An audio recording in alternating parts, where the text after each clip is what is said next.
سڵاو بینەرانی خۆشەویست هەروەکو لە هەواڵەکاندا هاتبوو سەرنجام دوای 40 ڕۆژ شەڕی خوێناوی و ماڵوێرانکرد لە نێوان ئەمریکا و ئیسرائیل لەلایەکەوە کۆماری ئیسلامی لەلایەکی تر نیوە شەوی سێشەمە لەسەر چوارشەمە هەواڵی ڕێکەوتنی ئەو لایەنانە لەسەر ئاگربەستنی دوو هەفتەی بڵاوکرایەوە. لەم بەرنامەیەدا چاوێکی خێرا دەخشێنین بەسەر بانگەشەی سەرکەوتنی هەردوو لای شەڕ و دیدگای هەڵسەنگاندنی کۆمەڵگەی خەڵک بە میوانداری هاوڕێ کەریم ئەمانی ئەندامی کومیتەی ناوەندی کۆمەڵە. هاوڕێ کەریم بەخێربێت.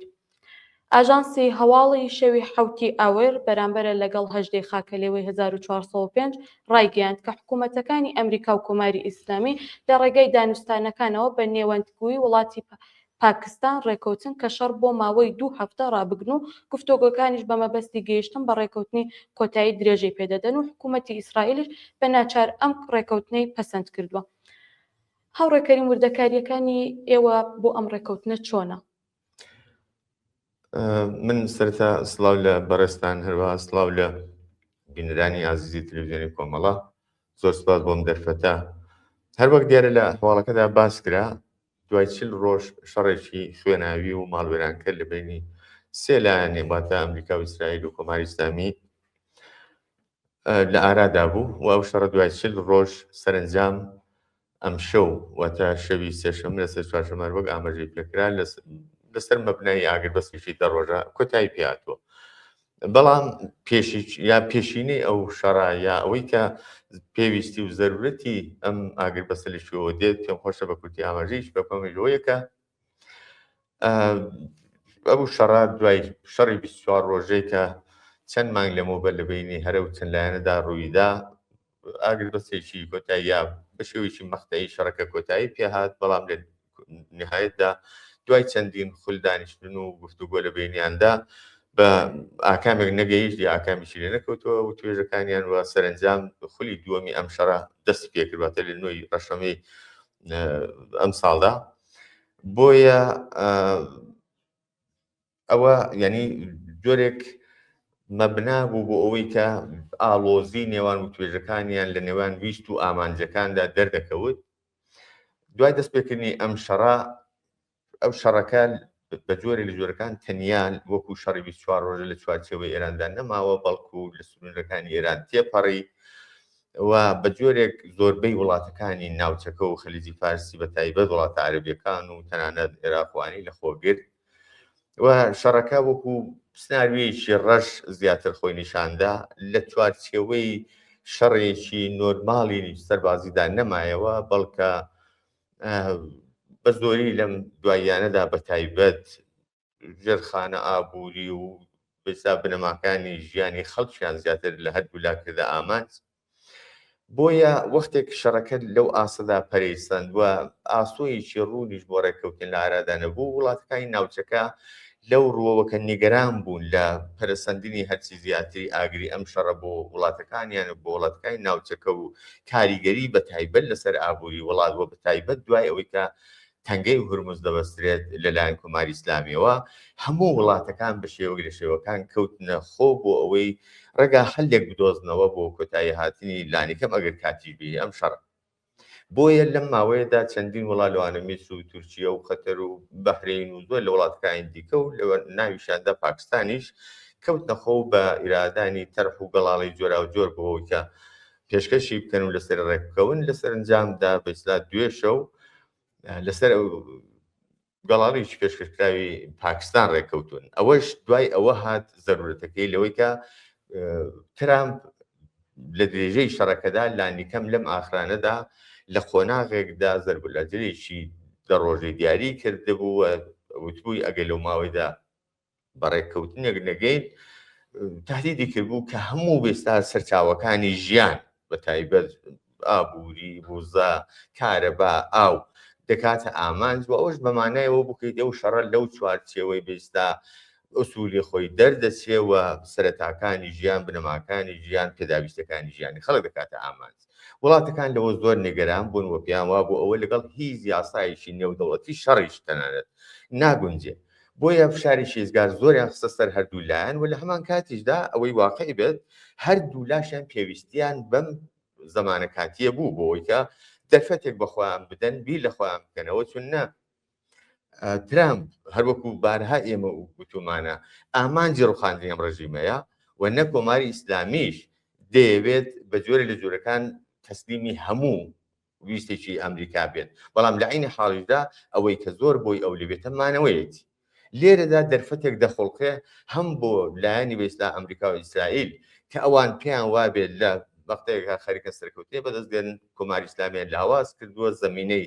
ئەگەری ڕێککەوتن لە داهاتوودا لە ئارادایە و بۆ کۆماری ئیسلامیش لانیکەم هەتا ئێرە ئەو خۆراگیریە دەتوانێت بانگەشەیەکی سەرکەوتن بێت دەتوانێت بە خەڵکی بفرۆشێتەوە چ لە ناوخۆچە ڕوو بە لایەنەکانی و پرۆکسەکانی لە دەروی وڵات و لە عینی حاڵیدا خوب لەو فاصلەیەدا یەشە لە مبناکانی ئەم ڕێککەوتنەوەیەکە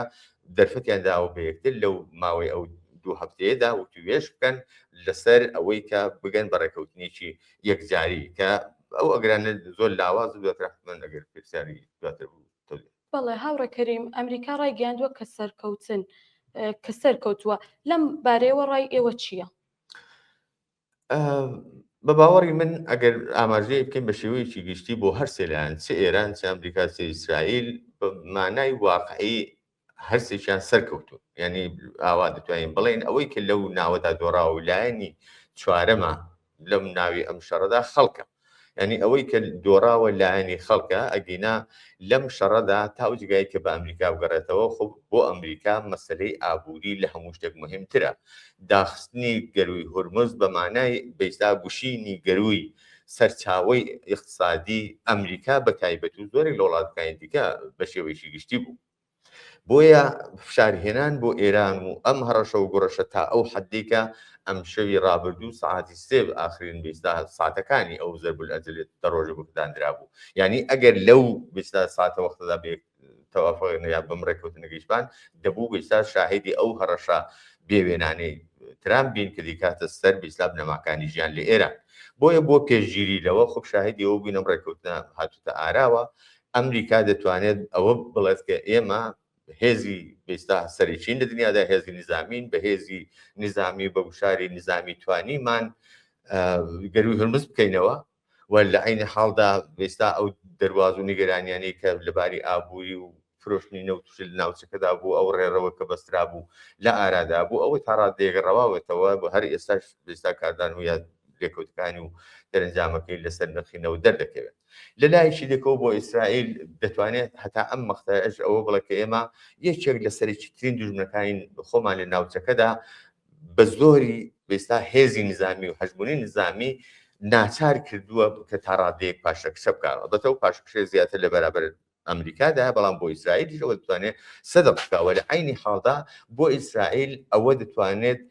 جۆرێک تەبلیغات و دەتوانێت بە ڕای گشتی بفرۆشێتەوە کە ئێستا هێزی نظامیە کە دەتوانێت بێستا پرسەکان یەکدای بکاتەوە ئێمە توانیمانە بە هێزی نظامی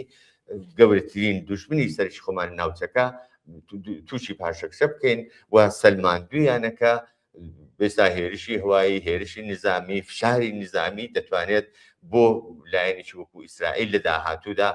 نمونەیەک بێت ئۆلگویەک بۆ وڵاتەکانی دیکەکردان لەم ڕێگەیەوە هەندێک دەستکەوت و ڕەنگە چارەسەری هەندێک لە مشکلەکان پێ بکات ئەمە بۆ ئیسرائیلیش دەتوانێت لەم مەختەدا جۆرێک لە سەرکەوتن بێت بۆ ئێران هەر ئەوەی کە هەتا ئێستا توانیوێتی لەسەر پێی خۆی بمێنێتەوە ئەو لەم مەختەدا کە شایدێ و شەڕە بووین شەڕ بە شێوەی سەرێکی بۆ کۆماری ئیسلامی شەڕیمانەوە بوو بەڵام لە هەمان کاتیشدا خۆب دەبوو جۆرە لە جۆرەکان دەوروبەریەکانی خۆشی ڕازی بکە لەباری ئیدۆلۆژیکەوە ساڵهای ساڵە دوژمنایەتی ڕێشەیی ئەو لەگەڵ ئەمریکا دوژمنایەتیی ئیدۆلۆژیە ئەو هەمیشە تەسەور وابوو شاید لە ئەوڵەوە هەڵسەنگاندی ئەمریکا و ئیسرائیل ئەوە بووکە ئەگەر خامنەی نەمێنێت یا ئەگەر دوای ئەو بێستا لە باڵاکانی ئەرتەش و سوپای پازاران نەمێنن چ بەسا زۆر زوو ئێران تەسلیم دەبێت خۆ بەدەستەوە داویستەکانی ئەمریکا و ئیسرائیل بەجێ دێنێ بەڵام ئەوە نەبیندرا دەلیلەکەشی ئەوە بووکە ئەوەی بە دەورەوە ماوەتەوە و ئەو بێستا مەسەلەی ئیدۆلۆژیە لە ناو کۆماری ئیسلامیدا زۆر کاریگەر بووە تاسیری بووە بۆ ئەو یەکێک لە هۆکارەکانی بێستا تەسلیمە بوون و خۆ بەدەستەوەردانی کۆماری ئیسلامی بووە بۆیە بۆ کۆماری ئیسلامیش هەتا ئێرە ئەوە جۆرێک لە تەبلیغاتە کە ئێمە بە جۆرێک ئەمریکامان ناچار کردووە کە بێتە پای میزی مذاکرە ئێمە ئەو هێرشانەمان لە بەرابەرەوەیشاندا خۆراگریمان کرد لە پێ نەکەوتین بێستامانەوەی خۆمان گەرنتی کردووە و لە هەمان کاتدا دوژمنەکەمان ناچار کردووە بۆی قەناعەت بکە ئێمە دەبەندی دیاریکرا و دەخاڵ ئێران وێستا ئێرایی داوای پێشکەش کردو بە ئەمریکا و ئەوان وعدەیان داوە لەسەری قسە بکەن ئەگەر چی خاڵەکان هەموویان ئێران لە زاویە و یا لە ڕوانگەی خۆی و وەکو تەوەقعاتی خۆی وێستا ئاراستەی کردوون بەڵام هەر ئەوەی کە وەرگیراوە و قەرارە لەسەری قسە بکرد لە ماوەی ئەم 2 هەفتەیەدا خۆی ئەوەش دەتوانێت دوێرە سەرکەوتن بێ بۆ ئێران بەڵام هەروەکو گوتم لەم بینەدا لایەنی دۆڕا و کۆمەڵانی خەڵکە کە زۆر بەداخەوم تووشی ماڵوێرانی بوون تووشی بێکاری بوون تووشی هەژاری هەرچی زیاتر بوون دەربەدەری و زۆرێک لە گیانی باشترین ئینسانەکە بە شێوی ئینسانەکان بە شێوشی بێهودە لە دەستون ئەوانە و لە عینی حاڵیشدا ئاسۆیەکی لێڵ بەرەو ڕووی خەڵکی ئێران هەر ئێستاش کراوەیە هەر ئێستاش سەرنجامی وێستا و شەڕە دیار نییە ئایا ڕێکەوتن توانە ڕێکەوتین کۆتایی بێ ئایا ئەستان هەرە و زمانی دیاری کراوە گەرانتیە بۆەوەی کە شەڕ دەست پێ نکاتەوە یا دوای تەنانەت گەیشتن بە ڕێکەوتنیشی کۆتاییش ژیانی خەڵک لەگەڵ چ ئاستەنگ و مشکلات لێدادا بەڕوودی بێتەوە بۆیە خەڵک دوای ئەو قۆناغەیە کە بە واقعیت ئەو شاهیدی شەڕێکی واقعی دەبێت لەناو خۆیدا و دەرفەتێک دەبێت بۆ کۆماری ئیسلامیش چون لە ناوە خۆی ڕێدەخاوە بێگومان دەرفەتی سەرکوتی زیاتر لە ناو خۆدا پەیدا دەکات. بەڵێ کۆماری ئیسلامیش لە ڕێگەی بەیاننامەیەکەوە کە ئەمڕۆ بە ناوی ئەنجومەنی باڵای ئاسایشی نیشتمانەوە بڵاوی کردوێتەوە ئیدعای سەرکەوتنی کردووە هەڵسەنگاندنی ئێوە بۆ ئەم بابەتە چییە؟ پێم وایە ئەوە بەشێکی لە پرسیاری ئەوڵدا جواب داوە ئەوەی واقعیت بێت سەر نەکەوتووە سەرکەوتن ئەوە نییە دەوڵەتێکی کە لانیکەم زیاتر لە چەند ساڵە کۆمەلگای ئێرانی بەرەو یعنی ئەم قۆناغی کە ئێستا شاهیدین بردووە بە ناکارامەدی بە گەندەڵی بە بیرێکی کۆنەپەرستی و ئیدۆلۆژی هەموو بەرژەوەندی کۆمەلگای ئێرانی کردووە بە قوربانی بێستا ویستەکانی خۆی مەبەستەکانی خۆی نەخشە و پلانەکانی خۆی چ لە ناو خۆی ئێران چ ڕوو بە بێستا دوژمنە دەرەچیەکانی وەکو ئەمریکا و ئیسرائیل وە چ لە پێناو پرۆکسیەکانیدا یا بێستا و هێزە نیابەتیانێکە لە ناوچەکەدا بوو بۆیە زمانێک بۆ ئەو بێسلا ئەمقی استراتیژی سووریە و وڵاتانێکی دیکە بوون کە لەسەر لێواری ئیسرائیل بەزوریان بوو لەوێ هێزی خۆی دەنوان لەوێ کەڵەوەشێشی دەکرد و گرێوکێشی دەکرد لەگەڵ لایەنەکانی بەڵام ئەمانەی ئێستا هەموو لە دەستداوە و شاهیدی ئەوە بووین کە تەنانەت ئاسمانی وڵاتەکەی خۆی نەتوانیوە پارێزێت تەواوی بێستا لە باڵاکانی ئەرتەش و سوپای لە دەستدا ڕێبەرەکەی کە خامنەی بوو لە دەستیدا تەنانەت جێنشینی فەرماندەکان و بێستا لە جۆرا و جۆرەکان بە چەندین جار تێکرار بوو لە دەستیاندان بۆیە ئەمە بەمانای سەرکەوتن نییە بەڵام وتم ئەو لەوێت بۆ کۆماری ئیسلامی شتێک بە ناوی مانەوە بە ناوی کۆماری ئیسلامیە ئێستا ئەو قەوارەیە بوونی هەیە و توانیوێتی لەسەر پێی خۆی بمێنێتەوە و هەر ئێستاش تەرەفی گفتوگۆ و دیالۆگە لەگەڵ دوژمنەکانی بۆیە لەم بابەتەوە چاوی لێ بکەین یان لەم زاویەوە چاوی لێ بکەین بەڵێ بۆ کۆماری ئیسلامی بەم مانایە سەرکەوتنەوە دەتوانێت ئەوە وەکو فەخرێک بفرۆشێتەوە و تەبلیغاتی پێ بکات ڕوو بە دەرەوە وە چی وەکو بێستا پرۆکسێک و نیابەتەکانی و چ لە ناوخۆشدا بێستا دەوروبەریەکانی خۆی پێ بە قەناعەت بگەێنێەوە ئەو هەست و سۆز و ئێساساتیان نیسبەت بە چوارچێوەی ئێران و خودی بێستا دەسەڵاتەکەش هەڵبخرێنێ بەڵام وتم وەختێک چاو لە ئاسێکی بەربڵاوتری وێرانیەکان تەواوی سەرخان و ژێرخانی وڵات نزیک بۆتەوە لە وێرانی تەواوی بێستا ئەو بنکە ئەتۆمیانەی کە ساڵەهای ساڵدار و نەدار و ئارەقەی ڕەنج و ئێستا زەحمەتی خەڵکی لە پێناودا خەرج کرد و بە فیڕۆدا ئەوڕۆ خەریکە ئاستەوارێکیان نامێنەوە بە کەڕات بردومان دەکرێن ئاسمانی وڵاتەکەی بەدەستەوە نەماوە هەر کوێک دژمنەکانی ئیرادە بکەن دەستیان لێگاتێ پەسەوە ئەگەر شکست نییە شکست دەتوانێت چ مانایەکی بێت ڕەنگە لە ڕوانگەوانەوە بێشکستەکەیان ڕووخان بوو کە مەبەستی ئەمریکا و ئیسرائیلیش نەبووە هیچ وەختە بە باوەڕی من ئەگەرچی مدعی بوون بەڵام هیچ کاتێ نەیانویستە بێڕوخێنن بۆیە مانەوەیان نەڕووخانیان بۆ ئەوان ڕەنگە ئەو سەرکەوتن بێکە ئاماژەی کرد. بڵێ بۆ کۆتا پرسیارمان ئەمەیە ئاگربەستن لە ڕوانگەی خەڵکەوە چۆن هەڵدەسەنگێندن جەنابەت؟ لە ڕوانگەی خەڵکەوە خودی و ئاگربەستە چ ئەلبەتە ئێمەمانان و خودی خەڵکی ئێران بە شێوەیەشی توان بڵێم گشتی وە لە دەرەوەی سنوورەکانی ئێرانی لە زۆربەی وڵاتەکان و تەنانەت لە خودی ئەمریکاش ویستی کۆتایی هاتنی ئەم شەڕە و مەحکومکردنی ئەم شەڕە دەنگدانەوەی چێژگار زۆری بوو خەڵک بە حەق خوازیاری کۆتایی هاتنی ئەو شەڕە بوو بۆیە هەر لەم خۆناغەدا خۆی ئەم بێستا ئاگربەستە کۆتا مدەت و 2 هەفتەی یەش تەنانەت حتا ئەگەر گەرانتیش نەکراوە بەڵام دەتوانێت دەستکەوتێک بێت چونەوە ویستی خەڵکی بێستا دژە شەڕ و ئاشتی خواز و خوازیاری ژیانە لەم بابەتەوە خەڵک دەتوانێت بڵێت ئەمە دەستکەوتێکە یامە سەرکەوتنێکە بۆ خەڵکە من هیوادارم ئەو گوشاری بێستا کۆمەڵایەتی و ڕایگەشتیە لە داهاتوودا ئەوەندە تاسیرگوزار بێ کە نەک ئەم 2 هەفتەیە بەڵکو لە نهایەتدا ئاتش بەستی بوو ئەگەر بڕێکی بێستا هەمیشەیی شاهد بین وە کۆتایی بەم شەڕ و ماڵوێرانی و ئەوە بێت بەڵام لە سەرنجامدا لەسەر وێرانەکانی کۆماری ئیسلامی خەڵک دووبارە ژیانێکی سەر لە نوێ بنیاد بنێتەوە بۆیە خەڵک لەم بابەتەوە وەکو ئەوەی دەستکەوت بووە بەڵام زۆر بەداخەوەم لە هەمان کاتیشدا لەگەڵ ئەوەی کە ئەم شەڕیان بە شەڕێکی کۆنەپەرستانە شەڕێکی دەسەڵات خوازی و بێستا هێژبوون خوازی هەمیشەی لە بینی لایەنەکاندا ناوبردووەوە بۆ خۆیان تێیدا یعنی وەکو کۆمەڵانی خەڵک بڕیاردەر نەبوون هیچ کاریگەریەکیان نە لە تەسمیمگیریدا نە لە کۆتایی هێنانیدا و نە دەستپێکیشیدا بووە بۆیە ئەوان دژی بوون و ویستی ئەوان نەبووە خەڵک لە بەرابەر ئەو شەڕدا وەستاوەتەوە بە هەموو جۆرێک ناڕزایەتیان دەربڕی بەڵام بەداخەوەم خەڵک لەم بینەدا زیانی زۆریان بینی لەگەڵەوەی کە کۆمەڵک خەڵک لە ناوخۆی ئێراندا ئاوارە و دەربەدەر و ماڵوێران بوون کۆمەڵک گیان لەدەستدران کۆمەڕک بنە ماڵە بێستا ئازیزانیان لەدەستدا و لە هەمان کاتدا زۆرێک لە سەرچاوەکانی ژیان ئەگەر نەڵم بە تەواوی ناوچوون بەڵام دووچاری گرفتی جددی بوون خەڵک بەر لەو شەڕەش لەگەڵ کۆمەڵێک قەیرانی ئابووری ژیان ژینگە نائەمنی سەرکوت زیندان ئێدام بەرەوڕوو بوون بە دڵنیاییەوە ئەرزیابی ئەوەیە گەر ئەم شەڕەش نەک هەر لەم 2 هەفتەیەدا بەڵکو بە شێوەیەکی درێژماوەتیش کۆتایی پێوێت بەڵام خەڵک کێشەکانیان لێرەدا چارەسەر نابێت نە دەیتوانی سەرکەوتنی ئەمریکا و ئیسرائیل بۆ ئەوان ئازادی بە دیاری بێنێت و نەمانەوەی خودی کۆماری ئیسلامیش کە ئێستا دیارە و ماوەتەوە تا سەردەسەڵات دەتوانێت بێستا ویست و خواستەکانی ئەوان دابین بکات بۆیە خەڵک لەگەڵ ئەوەی دژ بە شەڕ بووە لەگەڵ ئەوەی کە دەستدرێژی و هێرشەکانی ئەمریکا و ئیسرائیل بۆ سەر خاچی ئێران و بۆ سەر ژیان و ماڵ و حاڵی خۆیان محکوم کردووە لە هەمان کاتیشدا ویستیان نەمانی کۆماری ئیسلامی تێپەڕبوون لە کۆماری ئیسلامیە ئەلبەتە بەهێزی خۆیان نەک بە بۆمباران و بێستا موشکبارانی